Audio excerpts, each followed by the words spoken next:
Good morning, Solid Steppers. This is Miss Ward coming to you from South Florida. I'm currently in Palm Beach, headed to Marcone to drop off some parts for one of my roundtable guys to pick up.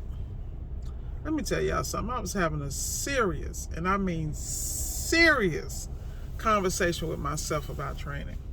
So I figured I'd clue you guys in. I've been a little quiet this week because I've really just been resting for my weekend trips and journeys, but also just getting things in order administratively and doing a lot of coaching and things of that nature. So let me just get something out of the way, because for some reason people think you can come into appliance repair and hit a quick lick and keep it moving and have a business.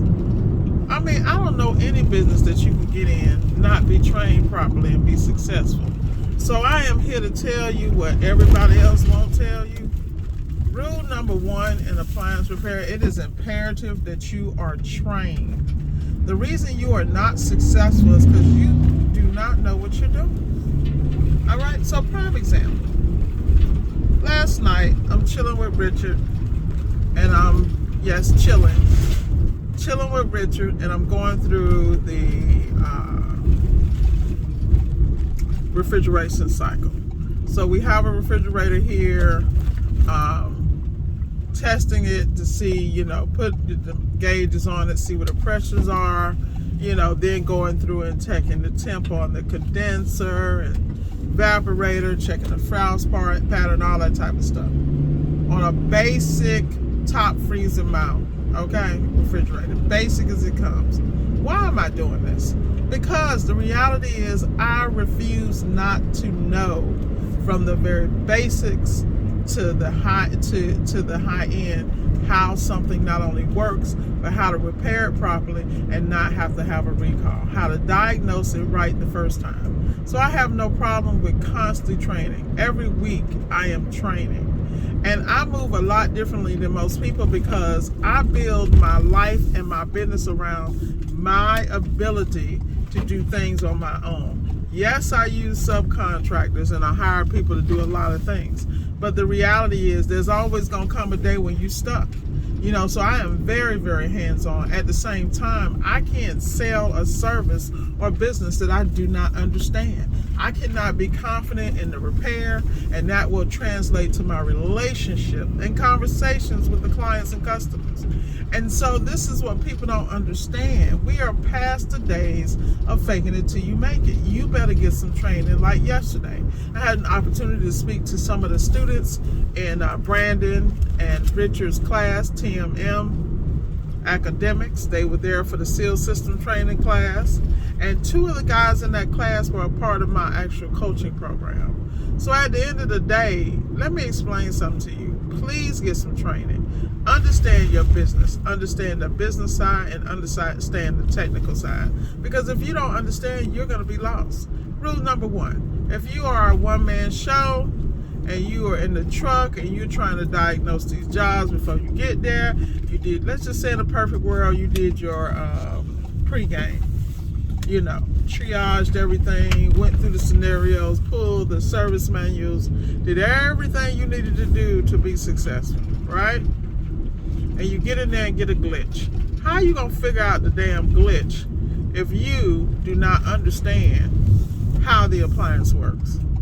The two appliances I dislike the most, washers and dishwashers. Why? Because I don't really take the time to study those because I'm not touching them. Now, the reality is I focus on refrigeration. I focus where, in my opinion, where the profit is, but also where the quickest diagnosis, you can find, as long as you not only understand it and have access to the parts and the manuals. That's just my philosophy. I also do, oven, stoves, all those type of basic things, and dryers. But the reality is I have to constantly train R134, R600, understand the difference, understand what the pressure should be for R130. Rich and I went through R12, R134, R600. What is the pressure that it should be sitting at on the low side, the high side? Things of that nature. There's a lot of people that don't have a clue about what the hell I'm talking about. that means get your ass up and go learn something and apply yourself. I see a lot of people that in the middle of getting an education, they playing with it. What they don't understand, don't play with that. You better get this, because it's gonna come a point in the time where you're not gonna have access. Like me and Richard Brandon's relationship, I have relationships with them in business, professionally, and personally, and so they're part of my round table. At the same time, I respect what they bring to the table. We have what's called a reciprocating relationship. That's another thing I want to talk about to you guys. All this hands out and not providing anything or bringing nothing to the table, it's not always about money, but you have to bring a service or something you can offer that person. Like I tell you point blank, I'm not giving you nothing. No. That's not how I operate. And the reason is, I learned a long time ago, people do not appreciate free 99. They don't apply it. I know people that I gave discounts or gave free advice, and they still begging me for something. I have nothing for you. Hit the link. Get a consult, because you can talk to anybody that's consulted with me. Their business turned around when they applied what I talked to them about, and a lot of them were uncomfortable. But once they did it, man, the sky was the limit. But the reality is, most people have to do one thing in life, and that's get your damn self out the way. Get you out the way. Change your mindset. It's that simple. I was talking to a young man last night trying to make some career decisions and things like that. He's got a master's degree.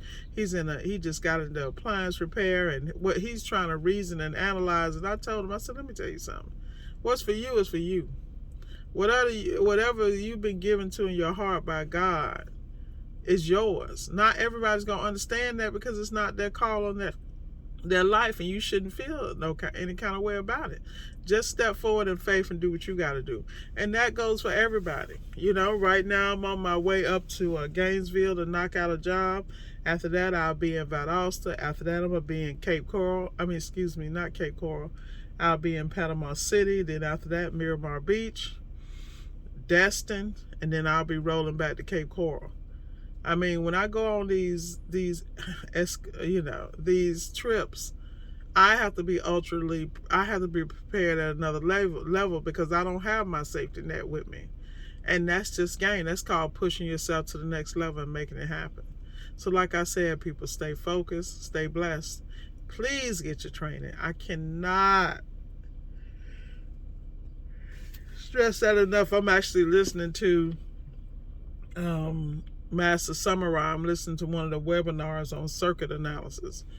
Yes, I'm on the road listening to that boring shit. The reality is, it can be boring all day long, but it's bringing the bag, and it gives you confidence when you step in these situations to take care of these customers. There's nothing like being confident in your repair and the results and not having a recall. That's how you sleep at night. So with that said, I'm signing off. Y'all be blessed. Enjoy your Saturday.